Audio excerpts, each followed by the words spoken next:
enough water. Just like he was drying up before you. It's fun to watch. How are we doing? You're live. Oh, we are. Hey, we are live. Here we go. Right on time. 90 seconds early, or what time does Verizon say it is? I'm on time. Oh, good. That's all counts. Okay. We thought we were late. Yeah. Hi, welcome online. We are glad you guys are here. So we are tuned in here at Waters Garden Center. So we're back into our summer series of garden classes. So it shifts into irrigation, things that love the heat, wind, rains, that kind of stuff. Today's class is going to be on summer-loving or sun-loving flowers. So we kind of segregate plants into perennials and annuals, so things that come back every year, and then things that are glorious for a year and then they die in the winter. And then we break it down into sun and shade. And then you've got some of those that are really shade lovers, some that are really sun lovers. Today is crazy sun lovers. Like if you're not sure how much sun to give them more. That's this class today. Okay, so that's if you kind of go, I can't seem to water enough. These are your people right here. This is what we're going to go with. So I broke it down into some shrubs, some perennials. We got one vine I want to share with you a little bit just because it's kind of different. I think I put clematis. Yeah, clematis. I want to show you how to grow that real quick because it's clematis season. And then some annuals, all the toughest of the tough. We'll do that in about 50 minutes. Don't let the seats get too hard. And then I'll have time for questions. Small enough class. I think we can introduce some things maybe I missed. And then we probably should touch on, if I get a chance, on watering. A little kind of an insider tip. So last weekend, I had some irrigation problems. Things just look dry. I don't know what's going on. The clock says it's running. It's all digital. It's talking to satellites. It's measuring humidity and wind. It's a smart controller. And it was telling me I was really smart. My plants were going, you are missing the boat, buddy. You better help me or I'm going to die. And something is up. And so when I looked at the valves in the backyard, there are 4 valves that run the backyard. So containers, backyard, flowers in the lower yard, flowers in the upper yard, trees and shrubs. So those are my 4 valves. And 2 of the solenoids, that's that little black knob that's on top of the valve that opens and closes it. So the clock goes, turn it on and off. It basically opens up a little tiny plunger, allows it to run or not run. 2 of them were bad. So the clock was telling it, run, you're really good, but it wasn't working. So the valve never cycled. And, well, okay, that's a problem. And then I had something else. Oh, one of my pressure reducing valves went off. So I had 3 valves out. So you need to tune up. This is when you'll find the weaknesses in your irrigation. It's June. June is when you find it. And the way you find out is you're going, oh, that plant died. It was so glorious. What happened? Usually it's irrigation. And so you'll come in with a sample going, look, what's going on? It's water. You go, no, my valves are fine. But it's water. No, but I'm sure it's running. But this is water. Sometimes you need to have your maintenance. You need to get out there. And I mucked around for half a day figuring this out. It wasn't easy. The valve, the solenoid's bad. It's a freaky thing. It's a $5 part. Got it going, and the plants look fantastic. So kind of watch that one. I'll just cover watering. Flowers should probably be watered every day or every other day right now. Things that are in bloom, they take a lot. Things that are in bloom or they have fruit. So your tomato plants, your cucumbers, your squash. I've got my first zucchinis coming on. When they start to form those flowers or fruits, they're more sensitive to their water. You got to hone in the accuracy of the water. Otherwise, the plant will sacrifice the flowers, sacrifice the fruit. They'll drop the tomatoes or drop the cucumber. They'll drop them so they keep the heart of the plant alive. So it's a survival thing. And you and I would do the same thing if we were an eggplant or a zinnia. Just kind of watch that watering. Be careful. I did have one plant this last week. It was getting overwatered. I had a container and I took a shortcut. I admit it. I ran out of potting soil. And so I went, now it's okay. I had just enough to top off the top of this container, but I didn't replace the bottom part. This was a month ago. I had my peppers there and it's turning yellow. What the heck is going on? It's turning yellow. Why is it going yellow? obviously overwatering. Why? Oh, everything else looks good.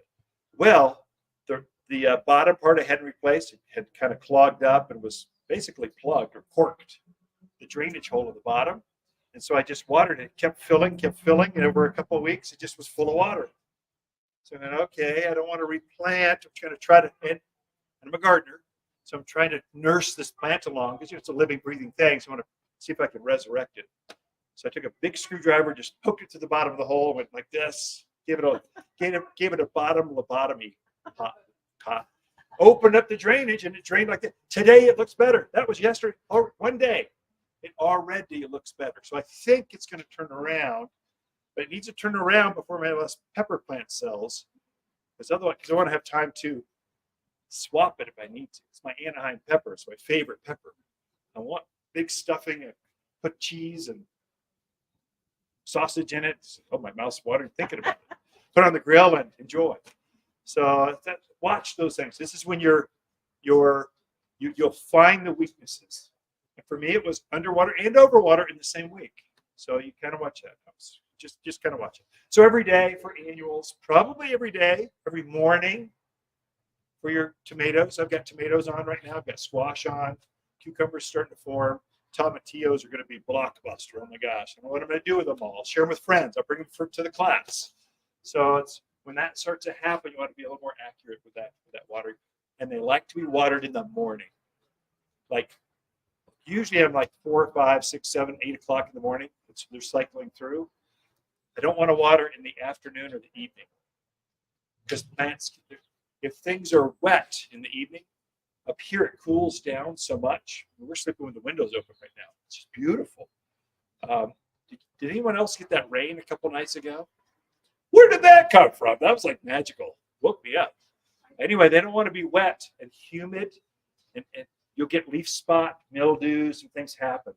You want them to go into that cool of the evening dry, at least the foliage dry. Okay, so just kind of know. All right, let me reset. Have a sip of tea.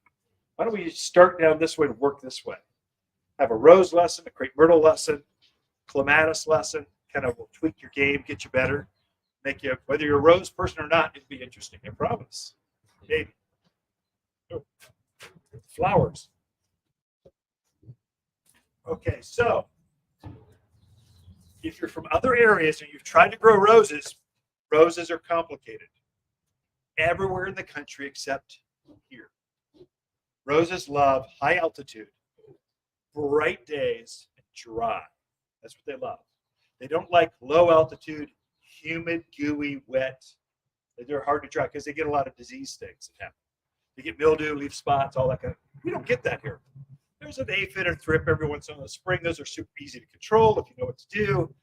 And then we're introducing a new series of roses that are no longer grafted. So it used to be we'd grow a special root that was just for clay soils. We have a certain root that we used here, and we graft on that Mr. Lincoln, the fragrant cloud, that specific variety. Now we're doing it by cutting. So we're taking it, we don't graft it, we root it out directly in the soil. And so it's on its own rootstock. So there's none of this fancy, it's just so much easier to take care of. And if it dies back to below the root, it comes back as its original plant, not some. Used to be if the plant would die back below the graft, it would come back as this gnarly, like you wanted to eat your jugular vein, just like this nasty, big, aggressive root, which is what we used to graft onto. Now it comes back as the original. And so this is, so shrub roses, which is what this is. So shrub rose generally used to be, we'd make hedgerows out of it. That was the original thing we do. And they were beautiful, long, just all the same reds, pinks, yellows. They're beautiful. Well, now we've got them. We've figured out how to make the flowers either bigger or more of them. So now they make a nice specimen unto themselves. So they could be a special thing right out there in the yard. The beauty with shrub roses is when it's done blooming, it self prunes. You don't have to do anything. So it just automatically drops this flower, sets another one by itself. Now that is easy gardening. Okay. Nothing is more beautiful than a rose in full bloom. There is no other plant out there It's got fragrance, it's got beauty, you can pick the color you want, and it just does it over and over. But they've been complicated in other parts that scares folks. If in doubt, start with a shrub rose. Sometimes the lower ones are called carpet roses. It's the same plant, but it grows more prostrate, more out this way. So they'll get about maybe 3 feet tall and they spread like this. This is a shrub. It gets up about 4 feet, like a traditional rose size. So this is called Grace and Grits Red. Grace and Grits Pink. It's a whole series of Grace and Grits. It's a bulletproof plant. Doesn't get mildew. Aphids and thrips don't bother it nearly as much as a hybrid tea or flower bud does. So if you're not sure, your rosarians are insulted right now. But how dare he push? We want pure rosarian like blood in our gardens. But the novices can do this and have almost just as much beauty. And many of the new varieties have fragrance built in. It used to be they didn't have fragrance. These shrub roses were beautiful. You see them from a long distance. They didn't smell good. We got a whole series that are starting to be, they're equaling some of the best of the hybrid teas. So the lesson I was going to bring you in is that this is your traditional hybrid. This is your traditional. Oh, come back. Of course, they all have thorns. So anything with thorns grows well in Arizona. It's just good. You're good. You're light years ahead of possibly, is this a good plant? Yeah. This is traditional hybrid tea. Long stem. This is one you take and put in a vase in your house. Or you give it at Mother's Day. This is the one. Okay. Lots of fragrance. The flowers are bigger. Compare them. So the flowers are bigger on hybrid tea. There's less flowers because they're all on these long stems. And then when this is done blooming, you cut it back. You count back the nodes, cut it at a 45-degree angle, reset it. 45 days later, it blooms again. Repeat blooming. This one has smaller flowers, more of them, and then it deadheads itself, sits into the flower.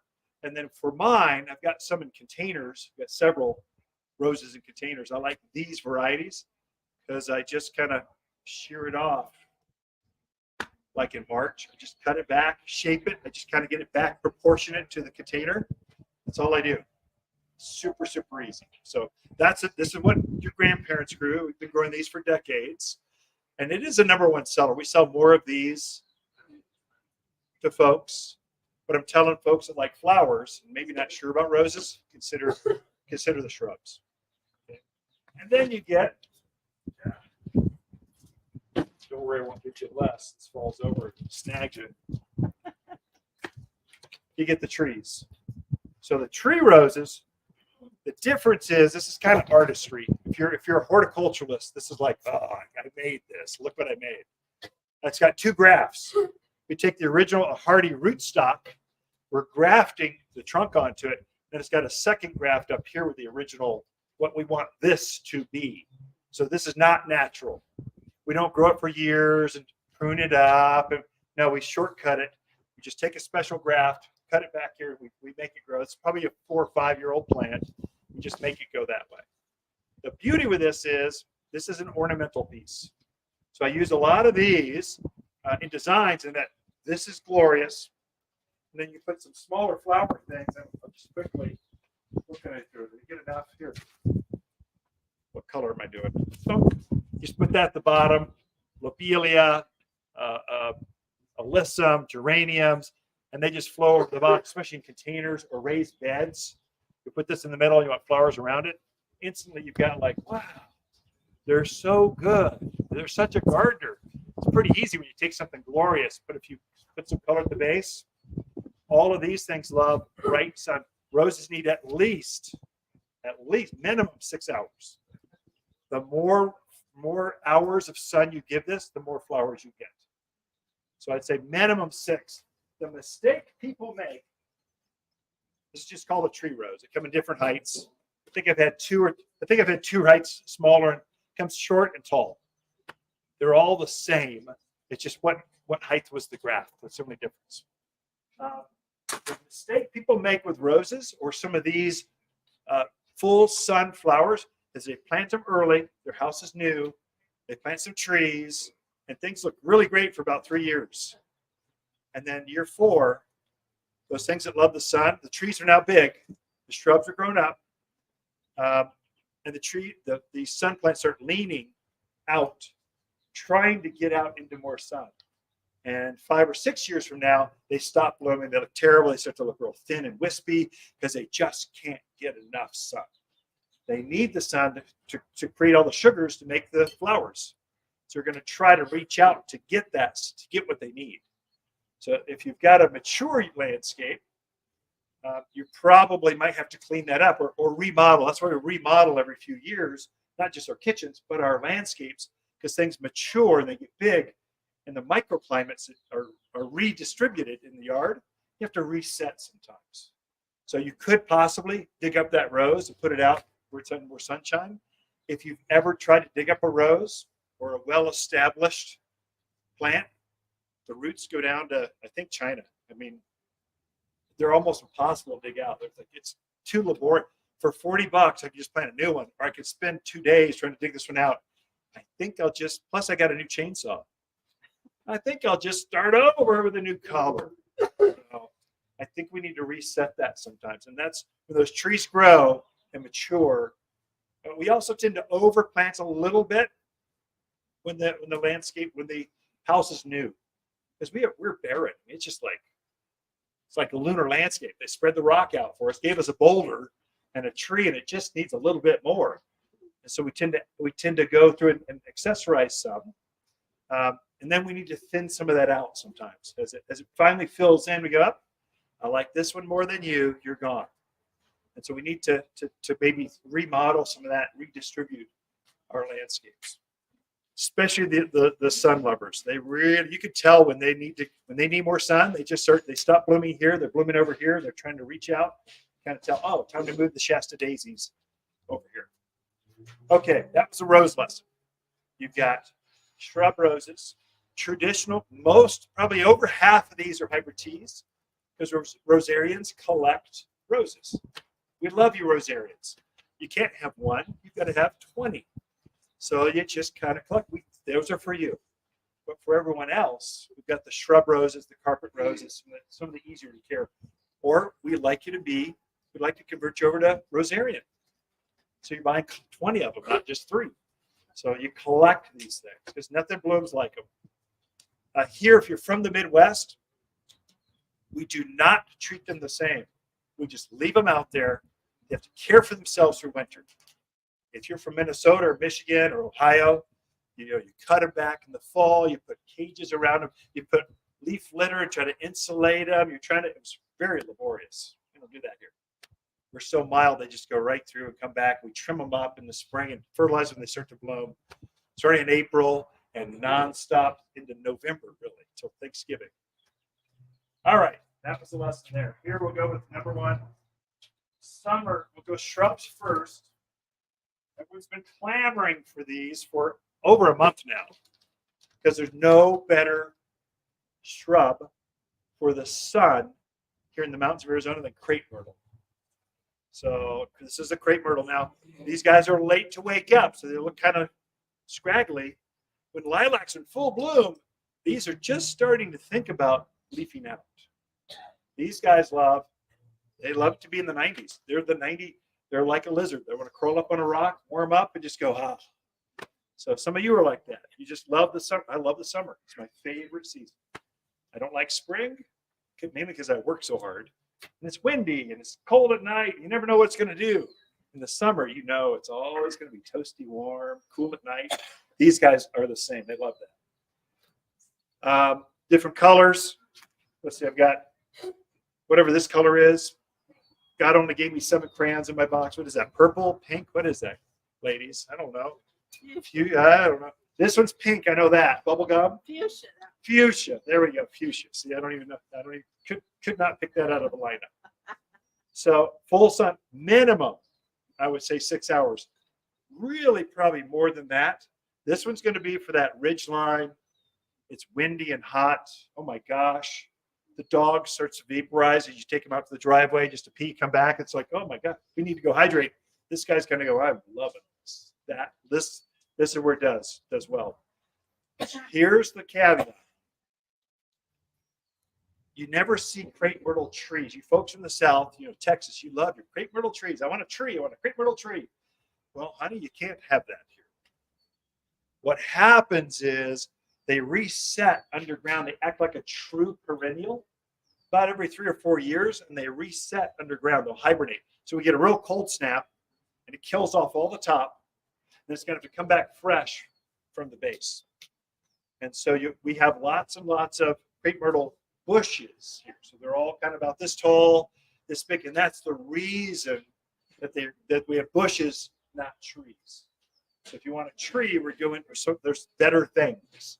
So like red buds, crab apples, there's all these great trees that are so easy. Here, crepe myrtles are not one of those. So, but there's no brighter color. I mean, there's no fluorescent shrubs like this.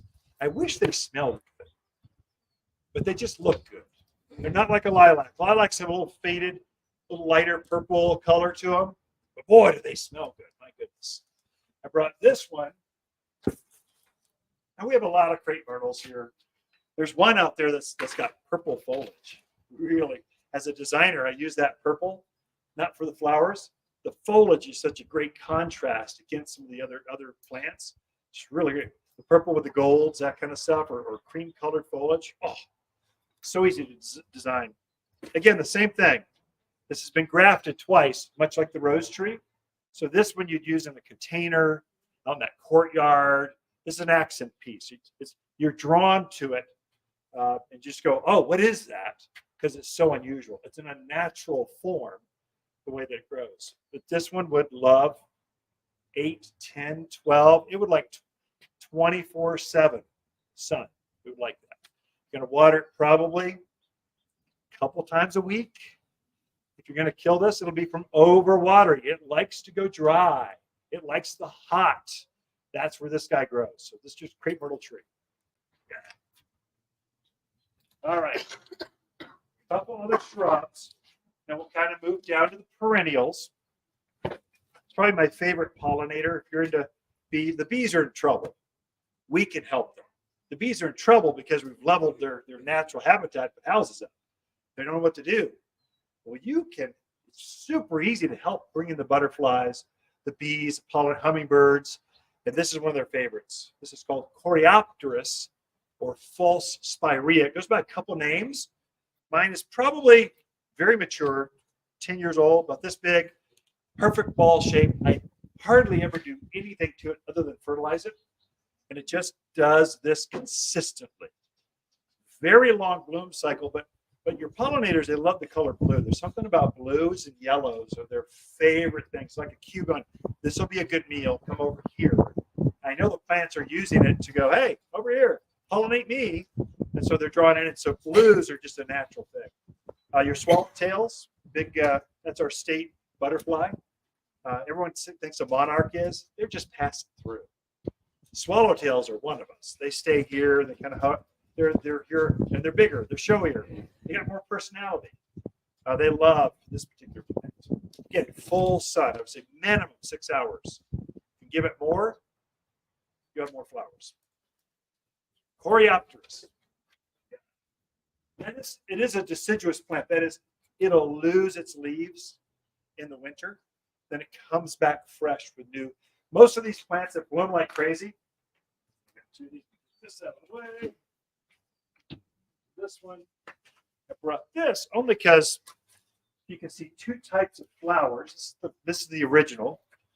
This is one of the only hibiscus that will grow here. Folks from Florida, from Hawaii, I want my hibiscus. I want it bigger than my head. I want the flowers to be, that one doesn't grow here.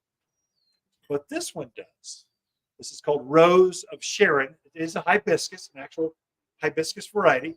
Gets up easily 8 feet or so. You can keep it down here, but it wants to go to head high and a little bit above. I've literally had some that were laden with so many flowers it fell over in the wind. I mean, it can bloom. So the big tropical hibiscus, yeah, the flowers are pretty. It's onesie, twosie flowers. This has hundreds and hundreds of flowers. So it makes up for it in sheer quantity, just more flowers. So the reason I brought this one is sometimes you'll hear double flowers and single flowers.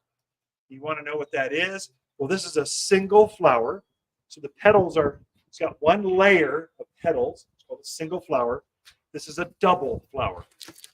You're seeing multiple petal counts, multiple layers of petals. Usually if you can see the actual petals, that's called a single flower. Roses can come in singles, peonies, hibiscus, single, and then doubles. Well, now you know what they're talking about. Is there one better than the other? No. It's only about beauty. If you want traditional hibiscus, you want a single petaled hibiscus because it has more of that traditional. Just want to come off the jet plane on a beautiful beach be greeted by a pretty gal and a flower lay around your neck going, "Welcome to Hawaii." That's this one. This one I think is prettier close up. It's pretty. So they're unique. These come in a lot of different colors. I only brought this because everyone wants a hibiscus. Well, here it is.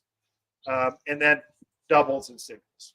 Full sun, fertilized, easy to care for. These are both deciduous. That is, they'll lose their leaves. It bothers my Californians sometimes. They want evergreen, glow in the dark, always in bloom. Well, that's not a four-season climate. Here we're planting the spring bloomers, summer bloomers, fall color, and winter evergreens. It's a little more difficult to design, but much more pleasing because you're getting these waves of different colors, and fragrances, and beauty that shows up in the gardens. Okay, butterfly bush, we got to cover this.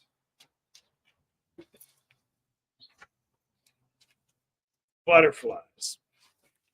We have a lot of butterflies here. That's probably, I think of butterflies. I actually garden for butterflies and hummingbirds because they're kind of like the fairies of the garden. They just add drama.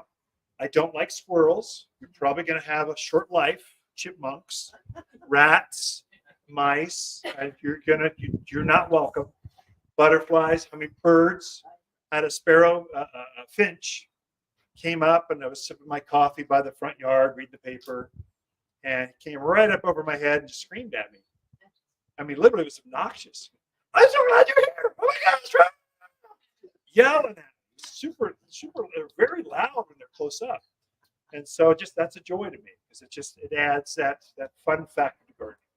It's not all about the flowers, but what flowers can bring to life to the gardens. So butterfly bush. So your grandparents grew the dark night, which is a gigantic monster of a bush. I mean, it gets 12 feet, 15 feet. Your house could be obliterated by one of them. And they were too much. They were too much maintenance. You had to cut them back over half every year. You had to fertilize them like crazy. We're trying to introduce new varieties that have the same flower, but now they stay down to chest high, hip high, or even ground cover. So we're trying to introduce them. We're doing that by genetics. We're finding which varieties have DNA that kind of work better, shorter, or we're grafting them so onto rootstocks that force them to stay lower. So it's like the madman of science with plants. That's also the joy, the fun. It's kind of interesting. So these guys are shorter varieties, but darn close. Dark Night had a real dark purple flower about this long. It's got a lighter purple, so we're trying to, I think the lighter colors show up better in the landscape against that dark foliage. And so it's got a little bit lighter, bluer, purpley color. And the flowers maybe just a touch smaller. And then whites. I don't know, I just brought it because it's super unusual. We don't see white butterfly bush very often. Well, now you do. You do at Waters Garden Center. I'm glad you guys are tuned in. There you go. So butterfly. Again, sun. You cannot give them enough sun. Butterfly bush, too, I noticed from one gardener to another, I find if I deadhead them every once in a while, they benefit from that. So I'll take these spent. Deadhead means I pinch off, like this one here. I would pinch off that flower, chuck it aside, and just kind of clean it. So if I pinch this off, already it's starting to have another flower show up where I pinch this. But if I pinch it off, it does it faster. And then it just cleans it up. So before our friends come over, or our consultants stay at our house for the week, that's pressure packed. So you go out the weekend before, just clean them up. So it makes them look cleaner, like, oh, everything's alive. Nothing even dies in his house. They self-prune. And then it kind of makes them, like, it juices them so they'll bloom a little bit better. So deadheading these flowers doesn't have to be done, but it cleans them up, makes me feel better. For me, it's therapy. I like my coffee cup in one hand. I just go and I deadhead flowers. It's like I lose track of what I'm doing. It's kind of fun for me. I'm an overthinker on just about everything, and so it just helps me not think so much. Plus, it's a garden thing. Okay, butterfly bush. Let's move over to perennials. Salvias. My staff hates it when I pick plants up. Okay, here we go. You've seen this one all over town. So these two you're seeing all over town right now. This is Shasta daisies, bulletproof plant. Now these are perennials. So perennials they're going to hibernate underground and stay in living form under the ground, and the top growth they're going to sacrifice or give up for the winter. So typically these will be in bloom and looking good through about Thanksgiving or so. Then they get this brown look to them. Now usually I'll keep the brown up because at least it's something to look at until the winter comes and snow comes. When the snow finally starts making them look ratty, like all the real heavy snow, get them all laying down. Okay, that's it. Once you start looking bad in my house, you're out of here. I don't care if you're dead or alive, you were out. Then I take the mower, weed whackers, hedgers, I just trim them back to the ground within about, I don't know, a couple inches, whatever's convenient. I use the lawnmower a lot for pruning my perennials. It seems brutal, but it's fast. So this is called red hot poker. There's a big one in the landscape that gets about this big that's out in the landscape. It's quite honestly, it's too big for a lot of spaces in the garden. So we introduced a new variety. It's a dwarfed variety. Now it only gets 2 feet instead of 4 feet. So now with the same flower, but it stays shorter. So again, these will have dozens of flowers. You see these red hot poker looking flowers hovering above this foliage. When it's done blooming, you can take this one flower, pinch that off, and keep this nice, rich, grass-looking foliage to it because it's handsome with or without flowers. The flowers are almost like frosting or a bonus. The new varieties, the beauty of the new dwarf varieties, we introduced new colors. So the original one has some kind of orangey with the faded to yellow. Now we get the reds, the pure yellows. We can play with the colors better. So red hot poker. This one too, cut it back. It's tempting. It keeps the foliage green so long, you almost forget to cut it back. And so I don't like that mixture of last year's foliage with fresh new foliage. I like to cut it back. Usually in March, I'll just be brutal, cut it back, and the fresh new plants are coming up, new foliage coming up. And mine are in bloom right now. Or they're either just about or they're in full bloom right now in the yard. It's red hot poker. It's a summer lover. We just as many hours in the day of sun you can give it, the happier it is. Same with Shasta daisies. This one benefits, I find, from deadheading. So when that flower is spent, I'll pinch that off, and you'll see new buds kind of rolling through. That kind of cleans it up and looking good. The Shasta daisies get up about, I don't know, knee high or so. It's just kind of a nice mounding with white flowers. There's nothing like them. So I think this is called Denver or something like that. What's the name variety? Lucille. I don't know. We can't just grow Shasta daisies because once you've grown a couple thousand, you get bored. You go, give me something with a bigger, different colors, different center. So we're always playing with different varieties. This one's probably number one seller. Do I have a red? This. Where are we at? The most common one is red. Salvia or sage. Whenever you hear those two words, you've got a good plant. The reason is herbs, so salvia, like herbal sage, is a salvia. That's culinary. Well, this is related to those, okay? Only they're not culinary. They're just beauty because they have a beautiful flower. These are bred for their flower, not their foliage. And so the beauty of these is the animals don't eat them. Animals don't like the smell of rosemary, lavender, thyme, oregano, sage.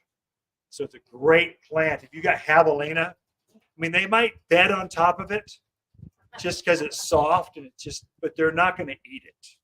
You might plant it, they might pick it up. Sometimes mine, they pick them up and they think they pass them back and forth, like just for fun to each other, but they don't eat it. You just got to go back and set it back in the ground sometimes. It gets rooted out. But sages, bunnies are bad this year. I don't know where they came from, but there's a lot of rabbits. There's lots of rats. And so they don't eat these. So the original of this is autumn sage. It's famous for its fall or autumn color, but it really starts blooming the end of April, May, and it doesn't stop until about Thanksgiving. The original was red, number one seller, red. I brought this one just because it's the first year for it.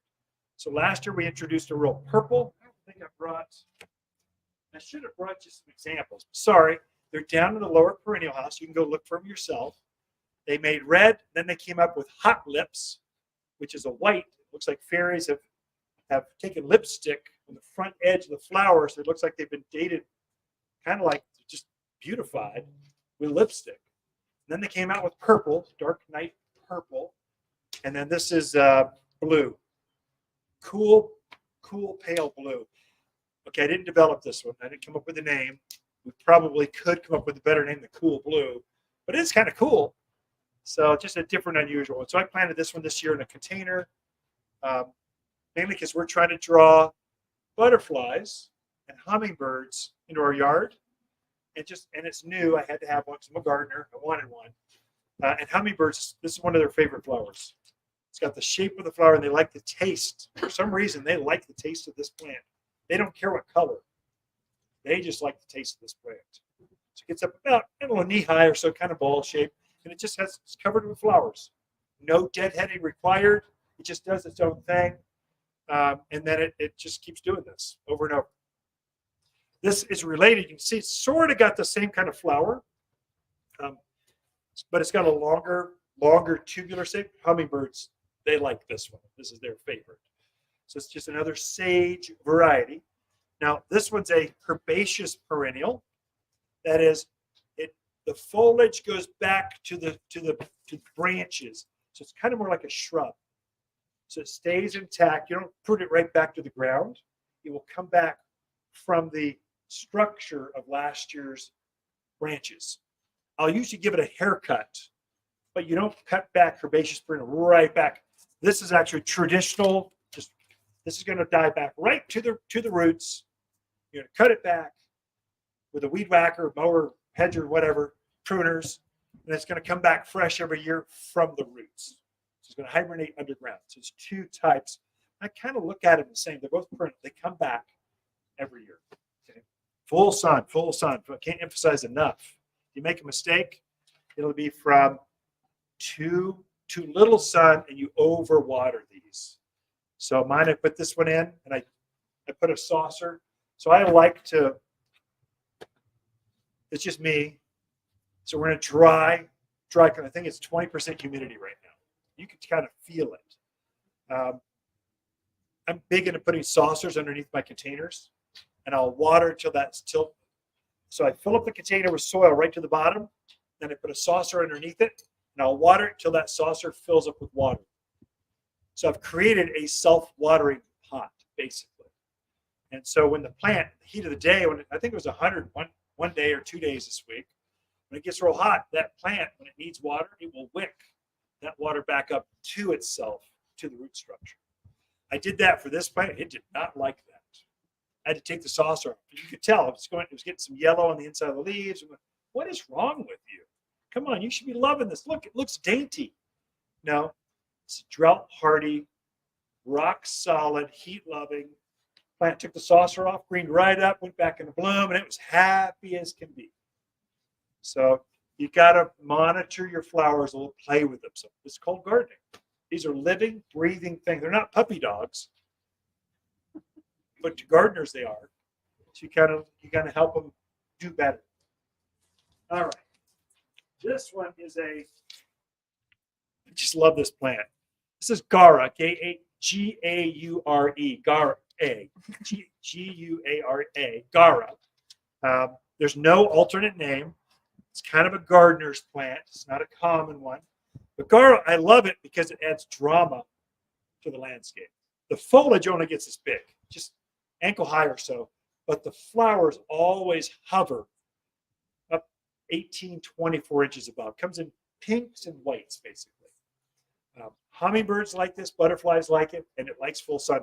The reason I like this out in a raised bed or in a container is any amount of wind, the slightest of breeze, it just adds this motion. It just adds drama out in the landscape. So it's a really pretty plant.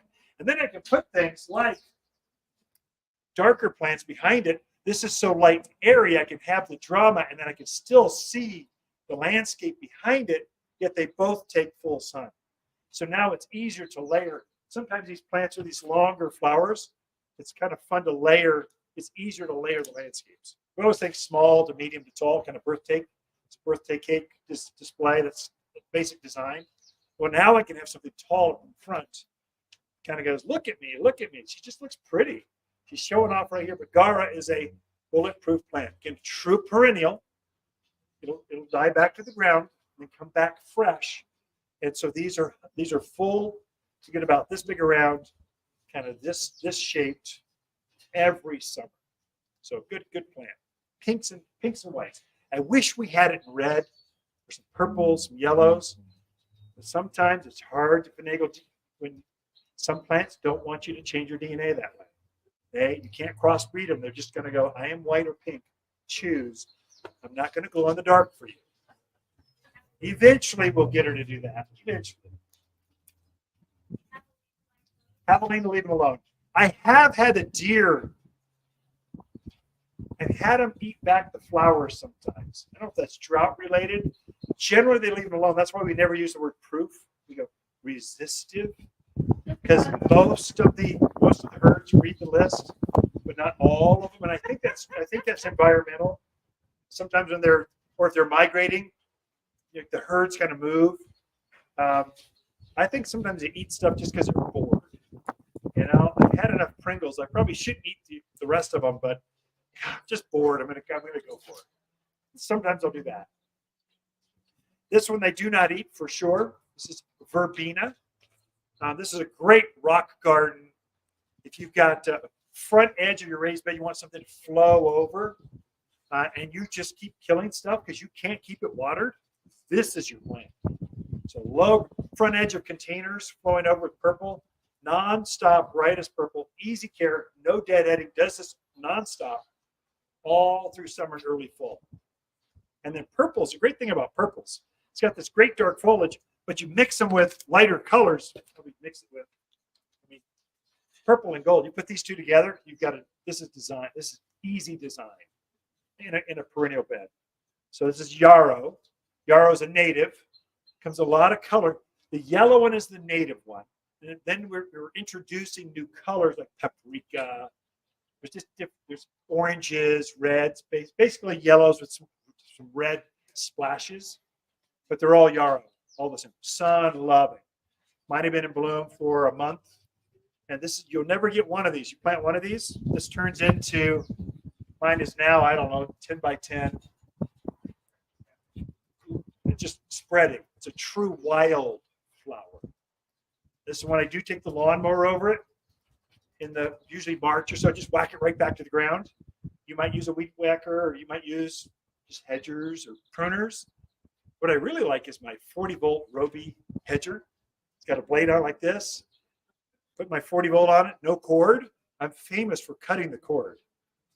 I mean, it was corded. All my tools that have cord that you need an extension cord for, I've had to splice the cord back as I whack right through it.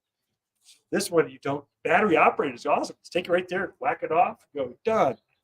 That's how I treat yarrow. We'll show you how to get them to bloom more in just a minute, but it starts with pruning. And most of these things you're going to prune back in March. March is our key. Most of the pruning is done in March, okay? Except for spring bloomers. But we don't have spring bloomers here. These are all the summer loving, heat loving. So these are all things you prune right before the growing season starts. And it starts about March. This is Gaillardia, or blanket flower. It's because it literally, it's going to recede. You never get one. It's going to recede, it's going to grow, it's going to keep growing, it's going to spread out throughout the yard. Bright sun. The beauty with blanket flower is one of those, it's always in all of our wildflower seeds. We can buy the plant because animals don't eat them. The javelina, the rabbits, they seem to leave this one alone. The traditional one came with a kind of an orangey color. In fact, there's an Arizona Sunset Gaillardia. It's kind of the original seller. But now we're trying to introduce reds, some different colors. With the same plant, you see a blonde, brunette, or redhead. Which one you like? They're the same size, same foliage, same garden set. The flower color changes. It's a bright, bright sun. The beauty with this, it blooms really early in spring, like April 1st. It's in full bloom. Takes a little break. You deadhead it some, fertilize it, it'll come right back into bloom. So you can get several repeat blooms out of Gaillardia. It's a great wildflower. I think yarrow is the same way. So my yarrow will bloom through June. Sometime in July, I'll have all these dead spent flowers. I'll go through, probably take my hedgers. I'll just whack off all the head, not all the foliage, just the flower pieces, fertilize it, it'll come right back into bloom. Just like that. My sages comes right back into bloom. So if in doubt, pinch it off or deadhead the flower, fertilize it. Many, I'd say most of these plants will come back into bloom for you. Where am I at? Is that amazing or what? This is what we did is you blend echinacea and I think coreopsis, and you get this rudbeckia. This is it's a hybrid. So we created this, but just like it's not a sunflower. It stays shorter, doesn't get as weedy, doesn't flop over, blooms longer. But your smaller birds love the seed that come off of this. Echinaceas, coreopsis, gaillardias, rudbeckias, all these Mexican hats, all these flowers that bloom like this now through fall, birds love them. So if you're into bird gardening at all, especially for your smaller birds, and what I'll do, so just kind of a gardener talking to gardeners, I deadhead them through about end of September, October, and then I stop deadheading them, and I let them go into seed. And I'm letting them seed, and I keep the heads up for my winter birds. So birds are going to migrate through, and I keep them out there just for those birds that pass through, and they've got a food source. Now they're attracted to my garden. That's just so pretty. Full sun. Now sorry about that. In a fire station right across the street. So okay. I brought this one. I'll show you how to grow clematis. A little tricky, except for after this, you'll know right what to do. I'll cover fertilizing, and then we'll go into questions. So we're getting close. Okay? We can take a sip of tea just so I keep my voice. Flowers keep getting into my clematis. Is that pretty? You all get the benefit behind that 17-inch LCD screen. There you go. So beautiful. This is a deciduous vine. It comes back perennial. Comes back every year. I use this a lot on trellises. I'll intermix this sometimes with other vines because so many vines are fast growing, but they're not very pretty.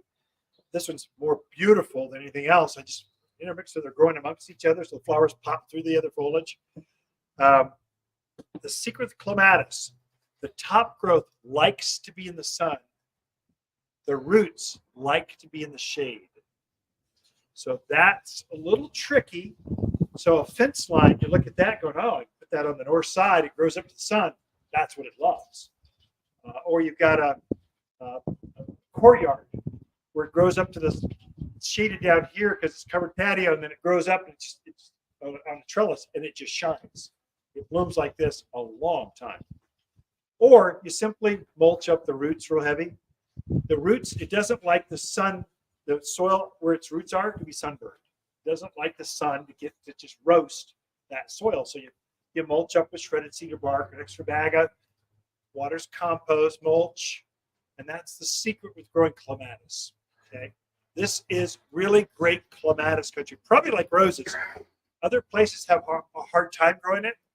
We have a very easy time because it likes that bright, cool nights. It likes the dryness. It blooms a long time. So pick your color. There's probably, I've had a dozen colors already show up. They all have that same big flower to it, but the colors change. Clematis. That's the only reason I wanted to share. What's that? It'll grow, well, it'll grow on the north side of things. I don't know about the north side of the house because now it's got to grow up a story or two to get to the top. It likes the north side of fences, gazebos, pergolas, where it can grow, where the foliage can get up to the sun. And then the way you prune this back in the winter, you keep the structure intact. And then I'll take my hedgers and try to get back as close as I can to that trellis or fence or whatever it is. I'll just shave it as within 6 inches or so. And then that's all you do with it. Fertilize it, comes back and bloom again. Okay. Yep. Shaded area here, bright sunny here. That's where it's happiest. Food. These things that bloom and fruit. So in case you're wondering, you're not in Iowa anymore. You don't have 8 foot of topsoil. You've got millimeters, if any. Most of you, your ground was scraped off, and there's no soil left. It's all subsoil. And then they put your footers, your driveways, and your house in. You're going to have to rebuild some of that soil back up, either individually by hole. It's not practical to do the whole yard, or we're doing raised beds or containers. We're recreating some soiled areas in the yard, either with a raised bed. I would say with all of these, I would say at least 18 inches of soil. You know, the book, when you read it, says 8 inches is enough. I don't find it's enough soil when you start with 0 soil. I think 8 inches, they're talking about the Midwest or something. Or, yeah, when you got a subbase, maybe there's something. Here I find these bigger rooted plants, things that like the sun, they tend to have more aggressive roots. They have bigger or more fibrous root mass. They need a little bit more soil. So I'd go probably 14, 18 inch. If you go a little bit deeper, that's better. For your bigger shrubs, they're probably like my roses. I grow in containers. I probably grow at least 20 inch, 18, 20 inch, about that deep. And they'll grow for years. I mean, literally years and years in that kind of, that size pot. If you try to cheat it down, it will grow. But it's going to limit how many years you'll get out of that before you have to transplant it or replace it or move it up, upsize it. So just commit up front bigger. So if I were doing this or that rose bush or whatever, I'd probably go like this big. And it'll look a little out of place at first because the pot's too big for the first year. But that's where I put my trail. That's where I put my trailing. Where am I at? So I get my designer mode on here. So I put my trailing things, my alyssums, my bacopas, have them trail out, and it'll give it balance for that first year. And then when this thing finally fills in, you don't need these anymore. The next year, you don't need that. It's full unto itself. So that makes sense. The size, everyone wants to go. The pots look so big when they're here at the garden center. You take them home and they shrink for some reason. You got a shopping cart full of flowers. You go, this is enough. You take them home. You go, oh, I wish I had another shopping cart. I need more. Something about your house is so big that it dwarfs things. So you need a few more, a little bit bigger size. Food, the plants, if you want to keep them blooming, it's going to take some food. Let's start with shrubs. So common mistake I hear a lot of folks make, they're new here, they built their dream house, we've helped them landscape it, we're 3 years in, and all of a sudden their lilacs stop blooming, their crepe myrtles just aren't doing what they are, their figs stay shorter, things aren't what they were. And what's happened is they juice the soil, they really put a lot of mulch in, they fertilize real heavy, And the plant's feeding off of that, what you gave them when you first put them in. That's good for a couple, 2, 3 years, but it's going to run out. And it usually happens about year 3. And the flowers are less, smaller. It just stops altogether. My hydrangeas just won't come back. Those are all food issues. So for your shrubby kind of things, the roses. Oh, I forgot this one. Oh, I forgot the annual piece. Hold on. We'll finish. We'll finish the fertilizer. Just stay with me. So the food thing, my bigger things, trees, shrubs, actually perennial beds. I'll use the all-purpose plant food. 744. It's all natural. It's cottonseed meal. It's bird guano. Some fairy dust. We put all kinds of. It's our recipe, and it really does work. But it's made to bring out the new growth and the color of things. So what we're really fighting with a lot of these are your water's super alkaline. And that's a new variable. If you're new to the area, alkalinity, you're used to acidity. You're always trying to what's that? You're trying to lower the pH all the time. You're trying to raise it. You're always so acidic. So pH is real low, acid. You're trying to make it more alkaline. You never do that here because the water is super alkaline. I would say I'd go to Vegas. You're in the 7s. Some of you on wells, you've creeped up to 8, 9.0. I've seen 9.4 out of a personal well in Chino Valley. So it's farming for years out there. Agricultural well is in that upper aquifer, 9.4. But that's like, if your hot tub's at 9.4, you get out, you're going to be itching your skin off because it's not going to be good. And that happens when plants get real yellow, start to keep it blooming. That's high pH. So we put sulfur in with this. So we're always trying to lower the pH. Cottonseed meal is very acidic, so it makes it low. We chose that ingredient because it's nitrogen and it's acidic, so it lowers the pH. So this is what I would use this at least 3 times a year. And if you're thinking holidays, I would think Easter, so spring, 4th of July. For summer blooming things, probably the most important because we're taking advantage of the rains. Rains are going to come. I think traditionally, June 25th is the start of monsoon. It might have started early this year. A couple nights ago, it rained. You can see the pattern starting to happen. You see that Mexican water, that subtropical water coming our way. Whether it'll stay here, I don't know. But by July, it's here pretty consistent. We'll get a weekly or a couple times a week, afternoon, evening rain. You can take advantage of that if you put some food out there. And then the most important feeding for anything that blooms in spring is Halloween. So you got Easter, 4th of July, Independence Day, and Halloween. If you're doing evergreens and that kind of stuff, they benefit from New Year's. So midwinter, because they get this yellowing to them. Winter chlorosis is what we call it. And the iron in this will help them green them up. So this is my steak and potatoes, consistent. The great thing about organics, they break down slowly over a very long period of time. So you're not working this in the ground. You're not putting it through the rock. It just breaks down every time you get rain or water, irrigation. It's going to break down slowly. So consistent feed. Things that bloom love that. Okay. For pots also? For what? Pots? For pots. I'll do some of this in pots. For my containers, I do something better. I'll do this every once in a while with pots. I'll sprinkle some. Pretty generous. It's hard to overdo it with organics. If you're using chemicals, you're still using Scott's, turf builders, these kind of things, you can vaporize stuff. First of all, stop using that stuff. You should not be using chemicals in your yard. We're all drinking groundwater, and you have the ability to poison us because that stuff liquefies. And after being rain, it goes downhill, and your neighbors get most of the benefit of it more than us. So I took it on myself. I'm going to sell 4 truckloads of fertilizer this year. That's a lot. It's a major source for us because we believe in fertilizer. Well, if I sold all chemicals, how bad would that be for all of us? I have a responsibility not to do that. And I'm organic, so why not? And I like chemistry. Why not create my own organic? That's better.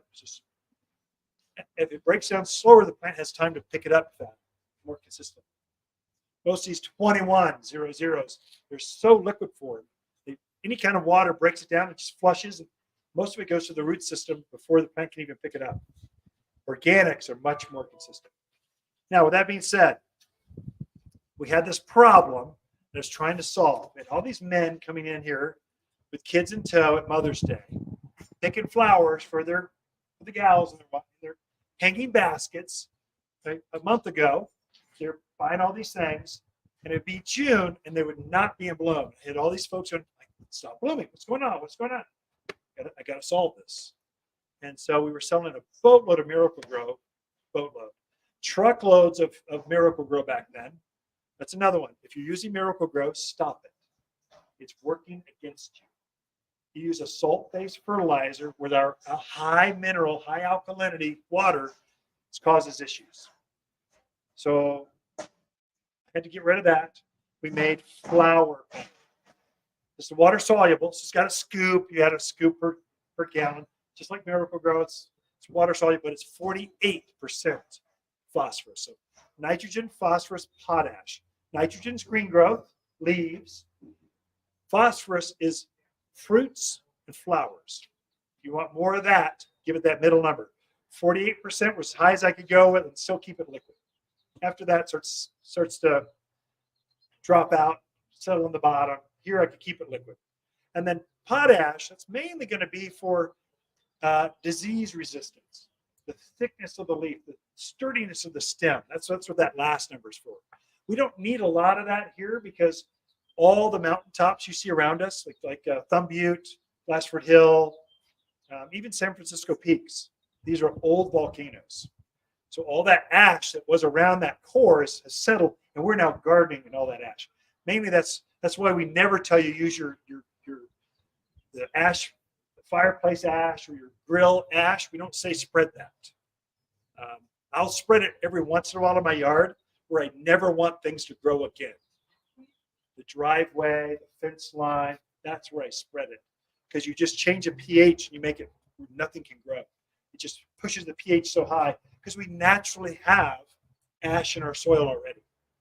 And so this is one I'll use every couple of weeks during the growing season. And I use them in conjunction. I think of it this way. This is steak and potatoes. This is a Snickers bar.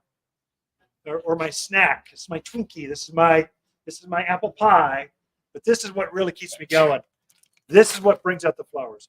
If it stopped blooming, you put this on there, and I could dip my hat in some flower power, it would start to bloom. Almost. I mean, it's amazing what it does. It will come back into bloom like it'll be noticeable. And so this is what you do with that. So how many watering cans do you need to have at your house? Two, one for each hand. Yeah. If you're watering, it just makes it so much easier. If you got two, to mix up two and go water, go fertilize things in the yard. And then I think, or what I do, my name's Ken, we're just friends. I have 2 watering cans per water spigot. So mainly two main gardeners, one in the front, one in the back. And I got 4 watering cans, 2 for up here, 2 for back there, because I'm not going to run back down 2 stories to go get that, come back up here. I live in America. For $10, I could have another watering can. So make your lives easy. We just need some good tools. So anyway, fertilizer, questions on that? It'll make a difference. That one bit will make a difference for your lilacs, to your red buds, to your flowering things. I missed a couple. So this is related to a red yucca. There's a yucca. We're famous for our yuccas. They grow naturally here. So yuccas, generally red yuccas about knee high, and the flowers are up, I don't know, just below hip high, covered in red flowers. Thanks for coming, you two. See you next week, right? Yes, we will. There we go. Don't forget to buy some plants as you're leaving. Okay. Oh, just kidding. Not really. This is called little giant yucca. So most yuccas are not big enough to really carry them. So they need to be in clusters. You need to buy 3, 5, 7. You need multiples to make an impact. This one is big enough to go by itself. It gets up east. The flower will go head high. The foliage is up around here. So it's a giant red yucca. It's not true red. It's more like a traditional salmon red kind of color, but it's called red yucca. Anyway, just brought it because it's different. It's unusual, and you don't see it anywhere else. We're the only one that has this one. But giant yuccas are kind of fun to play with. Naturally, a sun loved, of course. Then I brought a couple of these guys. The annual. I forgot to cover annuals. Get all of them? Yeah. Those are the annuals. There's quite a few annuals, but the ones that are the toughest. Lantana, you all from Phoenix. You're summering up here with you. We love you guys. You'll be gone in the winter, back down to paradise. Move closer to the sun. The consultant came in and said, Ken, I got off the plane. It was 109 at 10 o'clock at night. Yeah. Why would anyone live there? Come up to God's country. But this guy loves the heat. It blooms like crazy down there. Now, up here, there's two types of lantana. There's perennial varieties. There's two varieties down there that will come back every year. Only two. They're generally orangey colored. The bright bubble gums and the different colors, these are going to be annual lantana. They don't take the cold. They won't winter over for us. So we've bred two that have enough antifreeze in them that keep them from freezing. Most of them, like this one will grow in Phoenix and be a perennial. But up here at this altitude, it's going to freeze back. But you can't get this color anywhere else to take that kind of sun. And so kind of an insider tip of designer. So I can be cheap sometimes. Or I take a shortcut, or I just didn't take enough home. But I have one big pot left. I had one big pot left. It's this big around. Beautiful copper colored. It's a piece of art. I garden in it every year, and I had one lantana left. Put the one in there, and it's 3 weeks in. It's just starting to bug me. But okay, that is not. It's going to take all year before it fills in, and then it's going to die in the winter. I have no patience for that. I own a garden center. I live in America. I mean, I got some money. I can change this. I brought two more of these last weekend, and I dug the one out, put three, and now they're just touching foliage to foliage. The pot looks full, and now it finally looks glorious. I mean, it's like, wow. And I took three different colors. So it's just kind of a wow factor. Sometimes we need to kind of buy the extra plant and just ups so you can enjoy it. I mean, come on. I think it'll cost me an extra $1 a month to enjoy this thing gloriously through November. And then it's going to die back in December. Just got to go, okay, fine. It's been a good ride. It's been beautiful. I'll start over. So lantana, full sun. Then take a blow dryer to it. Then curse at it. It likes that.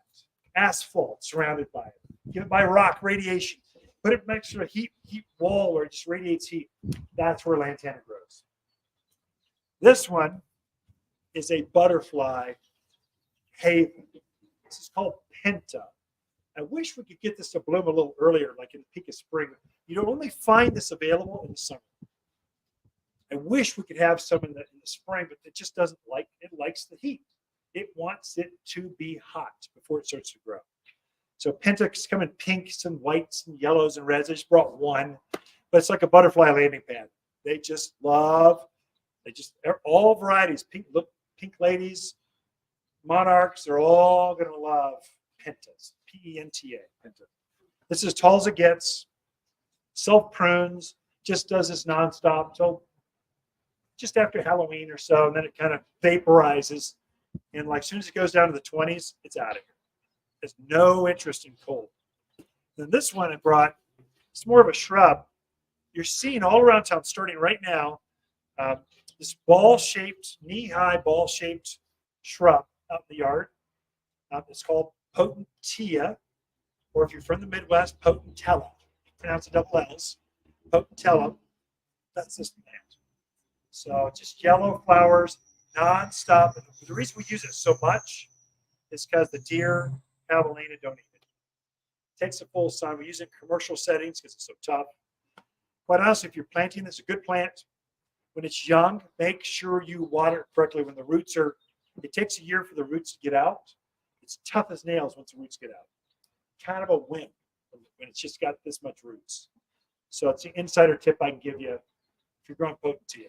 But this one goes with these two are companion plants. These grow in the landscape together all the time. Similar size, similar bloom cycle, and the colors kind of cross over each other. That's all I had. Questions? We doing okay? Whoa, all the hands went up. How about someone online? You can go first if you want. There's too many hands here. Type it in on the side. Also, while you're there, take a moment. It really helps us out. Like, subscribe, make a comment. Google puts us right to the top of the page when you do that. Okay, over here in the back. Yep. Yep. Aphids are bad. They should die.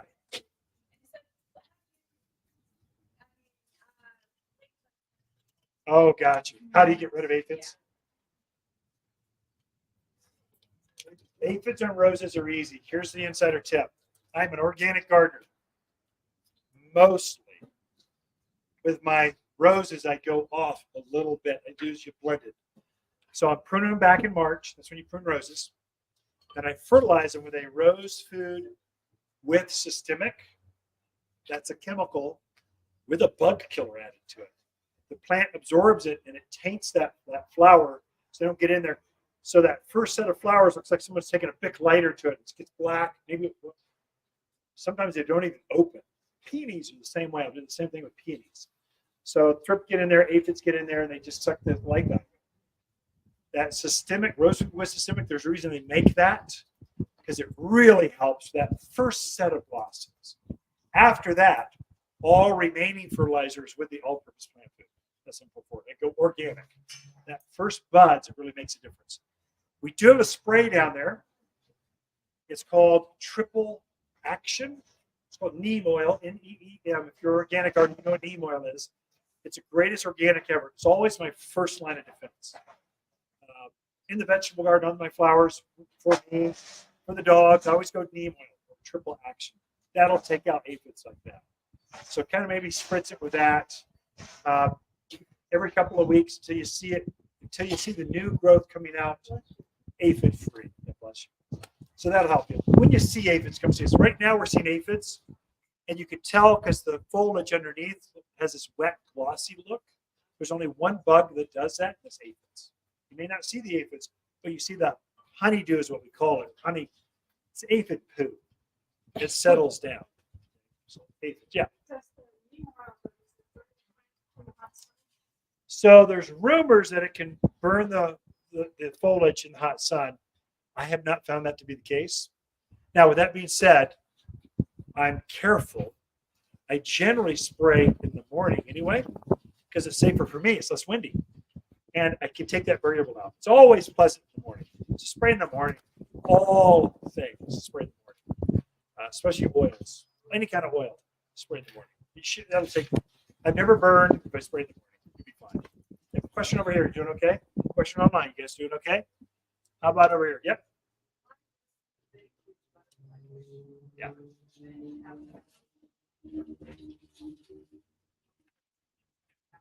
Yeah. Oh, yeah.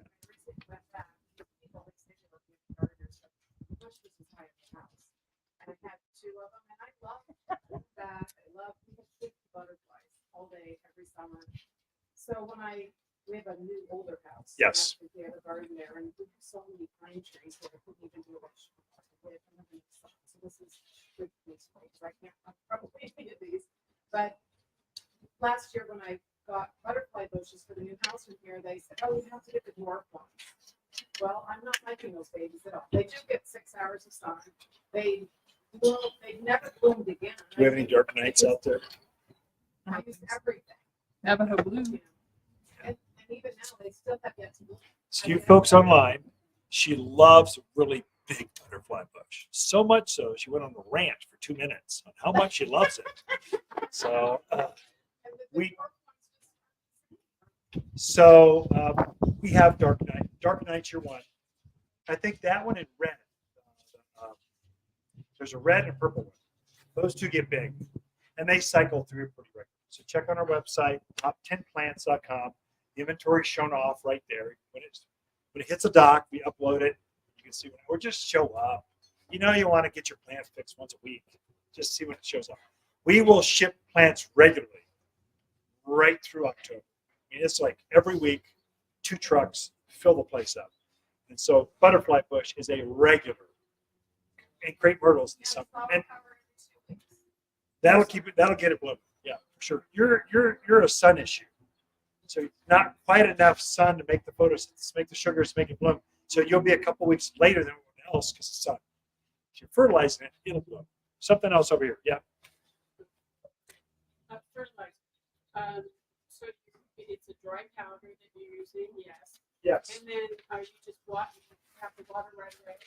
So her question is, the all-purpose plant food is a dry powder. It's granular. I'll chuck it by hand sometimes, or I really like a little hand spreader. Everyone should have a hand spreader. Just put it out there and sprinkle it out like fairy dust. I am the laziest gardener you will ever meet with fantastic gardens. Main thing is consistency. Just get it on there. You don't have to work in it. You don't have to water it. Eventually, we're going to have rain, and it will be a rain the next month. You're fine. Just let it do its thing. It'll go through the rock. It'll go through the fabric. It'll get there. Main thing is get it on there, so it can do its work. So just get it on. Now, you gardeners, you don't like hearing that. You're allowed to hoe and rake and make work out of it. Now, I'm doing a bag in about 15 minutes, and I'm going to have a glass of tea or watch a glass of wine with the sunset or something else besides fertilizing. So, good question. When you're hedging your plants to death, Yeah. how do you winterize them? How do I winterize my perennial flowers and things? I'm a big believer in top dressing my flower beds. Your plants are using up your organics and your worms, like rhizoles. Your plants are using your organics in the soil, and you'll literally see the soil disappear. You have a raised bed, it shrinks. Everyone goes, it blows away. It doesn't blow away. The plants are using it, so you need to replenish that. The time to replenish that is right before winter hits. So I'll go ahead and give it. I'll take whatever broken bag I pretty much have, and I spread it out there. So topsoil. I really like the premium mulch because it's true compost. If you had to pick and buy back, that's the one. And the book says a 2 to 3 inch layer over the soil area. It does 2 things. One, it insulates the soil, keeps the weeds out, keeps the moisture in. But mainly, I do it because it keeps the soil from heaving. So the soil in the winter, it freezes at night. Between the days, it thaws, freezes, thaws. It does this, and starts to crack. When it cracks, it wreaks havoc on the roots. You just put a top dressing, it stops all of that to keep your roots intact. For perennials, it's game changer. It really makes a difference. Yeah, great question, actually. And you already had a question. Was there someone else back here? All right, we go back. Now we go back. We can go back. There we go. Does that work for vegetable gardens too? Does the same top dressing for vegetable gardens? No. Oh, the fertilizer? Oh, absolutely. I do make one of these called fruit and vegetable food that's truly organic. Now, this is all natural, but it is not organic. If you're an organic gardener, this is important. If you're not a true organic gardener, you don't care. But true organic gardeners, as soon as you put a mineral into the mix, it's not organic. So you put iron, sulfur, that's not organic. Those are natural elements, but they're not chemicals. They're from the earth. You can't call it organic. Organic are purists. That's meals, and it's mainly plant-based things. So I have a true organic down there. And we juiced it with a lot of calcium. 6,4,4,7. Calcium is what causes blossom end rot. We're deep into another subject. But we made a different recipe for things for tomatoes, apples, cherries, cucumbers. This was the original. I made like 20 years ago or more. And this is all we did for all plants. It is truly all purpose. If organic doesn't matter, this works really, really well for your vegetable gardens. Yeah. So how do I test my soil? I don't. I just know I have lacking. I know I've seen hundreds of soil tests. I know you are lacking nitrogen. You don't have enough. And I know you don't have enough organics. That's why you're lacking nitrogen. And I know your pH is going to be off the charts, guaranteed, because we're all dealing with the same water source. They get a straw out of Chino Valley called a well. They pump it in here and they give it to all of us. We all have the exact same water, pretty much. Yeah, they might store it in a tank here or there, but it's from the aquifer. We drink it from that. That aquifer is alkaline. So we're always trying to compensate for that. So I know you have to lower the pH, guaranteed. So with that being said, you cannot get enough organic matter in your soil. You can't lower, I guess you could lower the pH too much. But anyway, that's kind of my take on it. There was something else. Right now, I'm top dressing my gardens, mainly my tomatoes, because they're crybabies. They get dry or hot, they just start weeping. They're just big crybabies. They're whining all the time. So I top dress the soil with some shredded cedar bark to keep the sun from sunburning the soil. That makes the plants happier. When the sun is baked roasting that garden soil, they don't like that. It gets sunburned. Your plants can literally, your soil can get sunburned like your skin. So I put some shredded bark. I like shredded cedar bark, because it breaks down a little slower, and the cedar is some of the oil that keeps the aphids and stuff off. I don't know if it really works, but in my head it works. Part of this gardening thing is heartfelt and head. Combine the two. But I'm doing that quite a bit right now to keep in between the soil areas, keeps the weeds down. Weeds are going to go crazy here as soon as we get the first rain. Just does a lot for us. Yeah. And pots as well. Pots, not so much. I don't do that now. If I've got a tree or something, a lot of space, I will because it's pretty. But really, your containers, if you can see the soil in your containers, you don't have enough plants in your containers.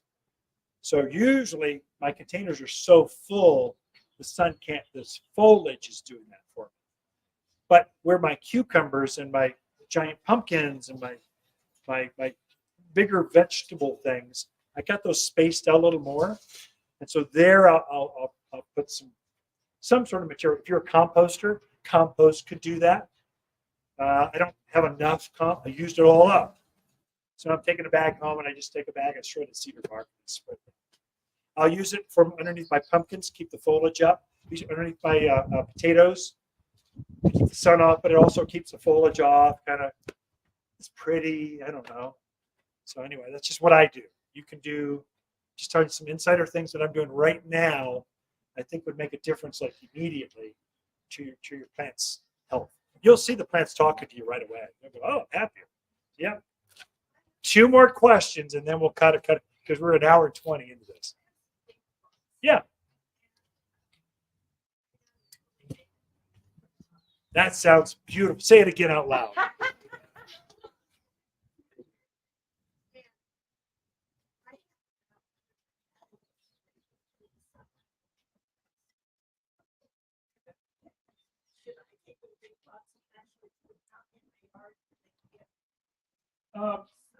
Now today's class is on sunny plants.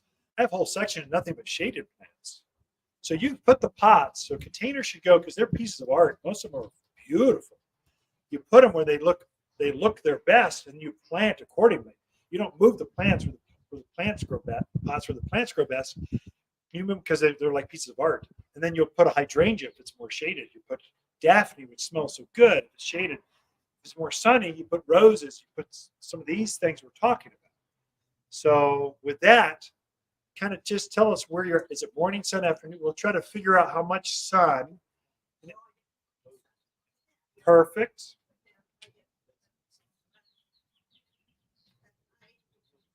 So the midday is shaded. That's like the best of all worlds. You can plant whatever you want. It's kind of nice, actually.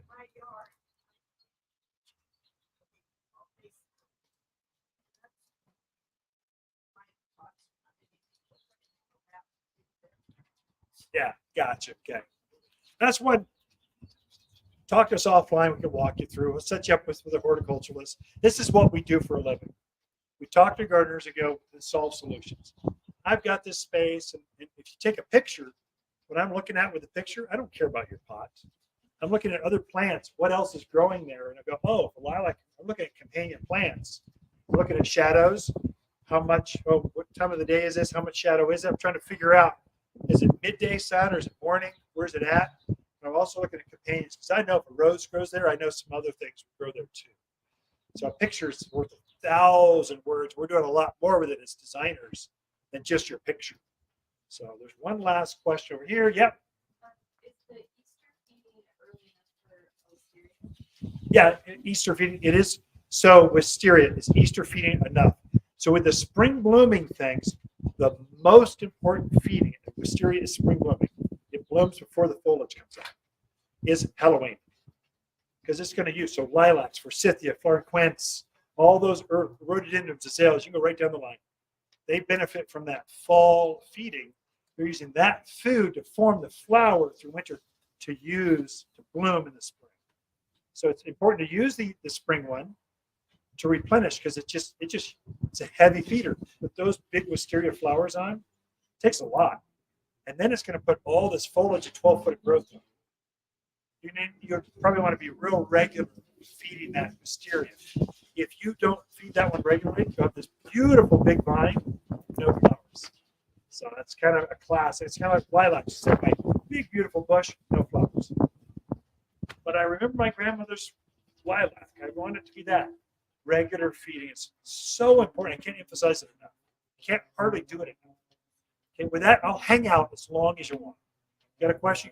You're introvert. You just can't ask it out loud. I'm here for you. And so I'll just be here. And then next week's class, I forget, check online, watersgardencenter.com. And before you go, I'll let you clap just because it makes me feel better. I don't know. Thank you, folks, for tuning in online. Thank you. Go. Now the wind.